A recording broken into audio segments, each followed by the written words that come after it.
ఈ లింగమే తెలుసా భక్త కన్నప్ప నిర్మించి పూజించిన శివలింగము. ఈ శివాలయాన్ని కూడా భక్త కన్నప్ప వంశస్థులే కట్టారు. కొన్ని సంవత్సరాల క్రితము ఈ శివాలయంలో గర్భగుడి మాత్రమే బాగునింది. చుట్టుపక్కల ప్రహరీ గోడలన్నీ కూలిపోయి అడవిలాగా చెట్లు మొలిచేసి పాములు తిరుగుతూ ఉన్నాయి. మేమైతే చాలా భయపడతా ఉన్నాము ఇక్కడికి రావడానికి.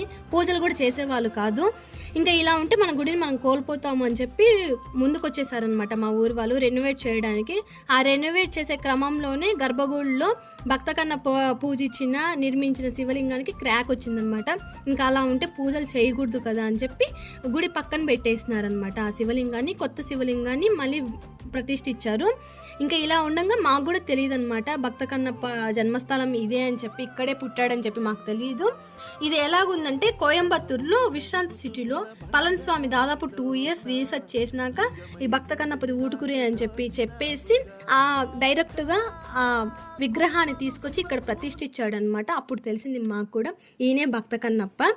ఇక్కడ ఏంటంటే కార్తీక మాసంలో శివరాత్రిలో అంగరంగ వైభవంగా జరుగుతుంది అనమాట. ఇక్కడ అంతెందుకు మంచు విష్ణు గారు కూడా వచ్చారు రీసెంట్గా కన్నప్ప ప్రమోషన్కి. మన అన్నమాచార్యుల అమ్మమ్మ గారి ఊరు కూడా ఇదేనమాట. మీరు ఎవరైనా కూడా చుట్టుపక్కల ఉంటే ఒకసారి వచ్చి దర్శనం చేసుకొని పోండి కదా, చాలా బాగుంటుంది గుడి. అమ్మవారి కళ అయితే ఇంకా చెప్పాల్సిన అవసరం లేదు. Thanks for watching. బాయ్.